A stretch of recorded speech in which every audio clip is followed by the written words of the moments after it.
बहुत छोटी सी थी 2 मंथ की जब मामा पापा की डेथ हुई थी। तो मैंने उन्हें देखा भी नहीं है कि वो दिखते कैसे हैं। जिस वक्त में मुझे माँ बाप की ज़रूरत थी ना, तो वो नहीं थे मेरे पास। यार मुझे अभी ज़रूरत है उनकी, वो क्यों नहीं है मेरे पास? नहीं, इम्पोर्टेंस रखता है उनको वक्त देना।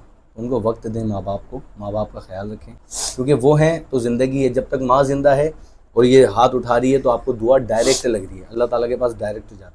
दिल तेरी खातिर रख छोड़ दिया है। ऐसा होता है कि हमारे माशरे में लड़की को ये समझा जाता है कि वो एक डांस कर रही है तो वो अच्छी लड़की नहीं है। अस्सलामुअलैकुम एवरीवन, मैं हूं जिम्मी सनम और आप देख रहे हैं जिम्मी सनम एंटरटेनमेंट। उम्मीद करता हूं आप सब खैरियत से होंगे। आज की जो स्टोरी है वो बहुत ख़ास स्टोरी है, क्योंकि वो एक आर्टिस्ट की स्टोरी है। वो भी वो आर्टिस्ट जो बहुत ब्यूटीफुल हैं, इनको कह सकते हैं हम ब्यूटी क्वीन। इतनी प्यारी लग रही हैं, बहुत शॉर्ट नोटिस पे मेरे पास आई। सबसे पहले तो आपका बहुत बहुत शुक्रिया। कराची की बहुत अच्छी एक्टर और अभी टिकटॉक पे बड़ी वायरल चल रही है माशाल्लाह से। मैं उनकी वीडियोस देखते रहता हूँ। अगर आप स्क्रॉल करेंगे तो लाजमी उनकी वीडियो फॉर यू पे चल रही होती है, इतनी वर्किंग कर रही हैं। उसके अलावा कोरियोग्राफर हैं, एक्टर हैं। तो मेरे साथ हैं आफरीन। अस्सलाम वालेकुम आफरीन। वालेकुम अस्सलाम। कैसी हैं आप? ठीक हैं जी, करम है अल्लाह का। आप सुनाएं कैसे हैं? ठीक ठाक अल्हम्दुलिल्लाह, आई हैं? Am good. सबसे पहले तो आपका बहुत बहुत शुक्रिया, आपने टाइम निकाला, आप मेरे शो में आई। अरे शुक्रिया की क्या बात है, आप हुक्म करें और वो काम ना हो। आफरीन ने मुझे एक अपनी स्टोरी सुनाई थोड़ी सी, तो मैंने बोला मेरे शो में आओ और इसमें सुनाओ। तो पहली स्टोरी आप वही जो हकीकत आपकी स्टोरी है वो सुनाए प्लीज़। जी जी बिल्कुल, मैं आपके व्यूवर्स को, आपके फॉलोअर्स को ये बताना चाहूँगी कि ज़िंदगी मुश्किलों का गड़ा है और हमें जीना इसी में ही है, हर हाल में जीना है। क्योंकि आप लोग समझ ही गए होंगे कि सरवाइव करना बहुत ज़रूरी होता है। और मेरी ज़िंदगी का एक बहुत बड़ा मरहला ये है कि मैं अकेले सरवाइव करती हूँ। मेरा फैमिली बैकग्राउंड नहीं है। मैं बहुत छोटी सी थी 2 मंथ की जब मामा पापा की डेथ हुई थी। तो मैंने उन्हें देखा भी नहीं है कि वो दिखते कैसे हैं। आप अंदाज़ा लगा सकते हैं कि जब माँ बाप आंखों के सामने होते हैं तो कितनी खुशी होती है उनके होने से, और अगर वो ना हो तो कितनी अजियत देती है ये ज़िंदगी। लड़कों का क्या है, वो तो बाहर जाके अपने दोस्त यारों में चलो यार आ गए और इन्जॉय हो गया, लेकिन लड़कियों के लिए बहुत मुश्किल होता है फैसला करना, बाहर जॉब करना, लोगों को फेस करना बहुत मुश्किल होता है। और मैंने अपनी लाइफ में मतलब बहुत कुछ देखा है, ज़िंदगी में ना, कभी भी आप कुछ करना चाहते हैं ना, तो मेरा सबसे अच्छा पैगाम आप लोगों के लिए है कि माँ बाप की कदर करो। जिनके पास माँ बाप नहीं है ना, वो नहीं कभी कुछ बन सकते। माँ बाप की दुआ ही आप लोगों के लिए बहुत है। मैं कहती हूँ मैं वो बदनसीब हूँ जिनको माँ बाप की दुआ भी नसीब नहीं हुई। आप तो खुश नसीब हैं जिसके पास माँ बाप हैं। मैं बहुत अपनी हर हर जगह पे, हर लम्हे में, हर वक्त में मैं उन्हें बहुत मिस करती हूँ। मैं बहुत याद करती हूँ कि शायद वो मेरे पास होते तो आज मुझे किसी चीज़ की ज़रूरत ना होती। शायद वो मेरे पास होते तो आज मैं यहाँ आपके शो में ना बैठी होती, आज मैं इतनी पॉपुलर ना होती और इन सब चीज़ों को फेस ना कर रही होती। मेरी लाइफ बहुत बहुत सारी मुश्किलात में गुजरी है। शायद मैं आपको बताऊं तो आप सोचें कि यार एक लड़की इतने सारे मामलात को कैसे लेके चल सकती है। तो जी हाँ, मैं उन सब मामलातों को लेके चली हूँ। जिस वक्त में मुझे माँ बाप की ज़रूरत थी ना, तो वो नहीं थे मेरे पास, वो मेरे करीब नहीं थे। मैं हर सेकंड मतलब मुझे ये होता था कि यार मुझे अभी ज़रूरत है उनकी, वो क्यों नहीं है मेरे पास?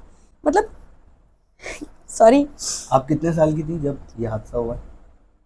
मैं 2 मंथ्स की थी जब उनकी डेथ हुई और आपने उनको नहीं देखा? मैंने उन्हें नहीं देखा। अल्लाह पाक उनकी मग़फ़िरत फरमाए परवरदिगार। और वो जहाँ भी हैं, वो तो अच्छी जगह है ना, है ना? अच्छी जगह है ना, बात ये है। और आपको भी अल्लाह ताला ने ज़िंदगी दी, एक मौका दिया ताकि आप उनके लिए दुआ करें, उनको अच्छे लफ्ज़ों में याद रखें अपने माँ बाप को। और जिनके पेरेंट्स अभी हयात हैं वो प्लीज़ उनकी केयर करें। आप लोग मोबाइल में लगे रहते हैं, अपनी मसरूफ़ियत गिनवाते रहते हैं, तो ये इम्पोर्टेंट नहीं है। इम्पोर्टेंस रखता है उनको वक्त देना। उनको वक्त दें माँ बाप को, माँ बाप का ख्याल रखें, क्योंकि वो हैं तो ज़िंदगी है। जब तक माँ ज़िंदा है और ये हाथ उठा रही है तो आपको दुआ डायरेक्ट लग रही है, अल्लाह ताला के पास डायरेक्ट जाती है। अपनी माँ की बड़ी केयर करें, अपने वालिद की रिस्पेक्ट करें। अच्छा, अब थोड़ा सा हैप्पी माहौल बनाते हैं। मैं आपसे एक सवाल करता हूँ जी। सबसे पहले तो ये बताइए, थोड़ा सा चुप हो जाए, ये लड़कियां रोती बहुत हैं एक तो ऐसी जोक्स अपार्ट, और जिंदगी में क्या चल रहा है? जिंदगी में बहुत सारी मुश्किलात हैं बस, और चल रही है जिंदगी। जिंदगी का नाम ही मुश्किलात है। अच्छा, जिंदगी आपकी नजर में अप एंड डाउन से, जैसे हार्ट बीट चलती है अप डाउन ऐसा ही अप है, डाउन, जब ऐसा ही है। अप एंड डाउन से आपकी जिंदगी चल रही है, जब वो हार्ट बीट सीधी हो जाती है तो इंसान जुदा हाफिज। बिल्कुल ऐसा ही है। ऐसा ही है। सबसे पहला सवाल मेरा आपसे ये है, इतनी प्यारी आप लग रही हैं, इतना अच्छा ड्रेस पहना हुआ है, बाल इतने अच्छे लग रहे हैं आपके, ब्यूटीफुल लग रही हैं आप माशाल्लाह से, देखने वालों को भी लग रही होंगी। अगर ये दुनिया से मेकअप चले जाए तो लड़कियों पे से लड़कों का एतबार उठ जाएगा? कह सकते हैं, नो डाउट ऐसा हो सकता है, लेकिन सब एक जैसे लग रहे होंगे, आप क्या कहते हैं? नहीं, अगर आप नहीं, अगर आप इस हवाले से मुझसे सवाल कर रहे हैं तो भाई मेकअप बना ही लड़कियों के लिए है, तो ये बात आप कर नहीं सकते। अगर मर्द भी मेकअप करने लगे तो मर्द कैसे लगेंगे, आप मुझे बताएं। रेजर भी बना है मर्दों के लिए, ऐसा ही है। तो फिर मर्दों के लिए एक अलग चीज बनाई गई है और औरतों के लिए एक अलग चीज बनाई गई है। तो अल्लाह ताला ने ये निजाम बनाया है। बिल्कुल ऐसा ही है। अल्लाह ताला अच्छा सोचते हैं। अच्छा, आप कोरियोग्राफर फील्ड से, जी राइट? बिल्कुल, तो बिल्कुल। आप ये बताएं, आप कोरियोग्राफर्स का फ्यूचर क्या देखती हैं? मुझे इन फ्यूचर कुछ इतना खास नज़र नहीं आता। जब तक जवानी है, जब तक आप सब कुछ देख रहे हैं, और जवानी ख़त्म तो किस्सा ख़त्म। इस फील्ड का ही असूल है। ऐसा बड़ी अच्छी ही बात है। किया आपने, सही बात है। और अगर आफरीन सोकर उठें और अचानक अपने आप को देखती हैं मैं लड़का बन गई हूँ, पावर आ गई है आपके अंदर, तो आप सबसे पहला काम क्या करेंगी? मतलब मैं वुमेन से मैन हो गई हूँ, तो मेरा सबसे पहला काम जो होगा वो पुलिस में भर्ती करना होगा अपने आप को। कि मैं ये चाहूंगी कि मेरे पास वो पावर हो जिसके दम पर लोग डरते हैं ना कि भाई ये तो पुलिस वाले हैं और ये आ गए हैं, तो सबसे पहला जो मेरी जिंदगी का हिस्सा होगा वो मैं इसे चुनना ज्यादा अच्छा समझूंगी, क्योंकि पुलिस में जो पावर है मुझे नहीं लगता कि वो आजकल के लोगों में वो पावर होगा। पुलिस अगर खड़ी हो तो बंदे डर जाते हैं। भाई सल्यूट आजकल की हमारी पुलिस को। और दूसरा ये कि मैं पुलिस इसलिए बनना चाहती हूँ कि सबसे पहले तो मैंने वो काम करना है कि मैंने बुरे लोगों को उठाना है, और मैंने उन लोगों को उठाना है जो मुझे काम में नहीं रखते हैं। डायरेक्ट शिकायत कर रही हैं। अच्छा, जो पुलिस की बड़ी पोस्ट होती है ना, लाइक डीएसपी, एसपी, बिल्कुल, हमारे जो होते हैं आईजी, बिल्कुल, ये जो पुलिस की बड़ी से बड़ी पोस्ट होती है ना, ये सिर्फ औरत से डरते हैं। ऐसा ही है। बस मेरे, आप अपनी बीवियों से डरते हैं, उनकी रिस्पेक्ट करते हैं, तो हर जगह मेरे ख्याल से औरत भारी है। ऐसा ही है, कह सकते हैं, बिल्कुल बिल्कुल ऐसा ही है। अच्छा आफरीन, आप मुझे ये बताइए, आजकल की जो गर्ल्स हैं जी, इस फील्ड में आने के लिए बड़ा डरती हैं, आप भी इस फील्ड में माशाल्लाह एक अरसे से काम कर रही हैं, बिल्कुल। तो क्या कोई मुश्किल आती है लड़कियों के लिए, कोई खास मुश्किल है ये फील्ड? ये सबसे पहले तो उन गर्ल्स से मैं कहना चाहती हूँ कि वुमेन पावर बहुत ज़्यादा आपकी लाइफ में ज़रूरी है, क्योंकि अगर आपके अंदर इतना पावर है ना कि आप थर्ड पर्सन को ऑन द स्पॉट रिस्पॉन्स कर सको, तो फिर आपको किसी जगह से और किसी चीज़ से डर नहीं होना चाहिए। वुमेन का मतलब ये है कि अगर आप बाहर काम करने जा रही हैं तो वो आपको उस जगह पे आपको अच्छे लोग भी मिलेंगे और बुरे लोग भी मिलेंगे।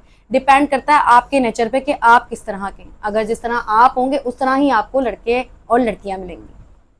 तो मुझे ऐसा लगता है कि जो हमारी फील्ड है, आपका शक और शुबात, ये जो बात आपकी है ये बिल्कुल करेक्ट है। ऐसा है हमारी फील्ड में बहुत ज़्यादा है कि लड़कियों को लो लेवल से देखा जाता है, लड़कियों को डिच किया जाता है, लड़कियों के साथ बहुत सारी प्रॉब्लम्स आती हैं।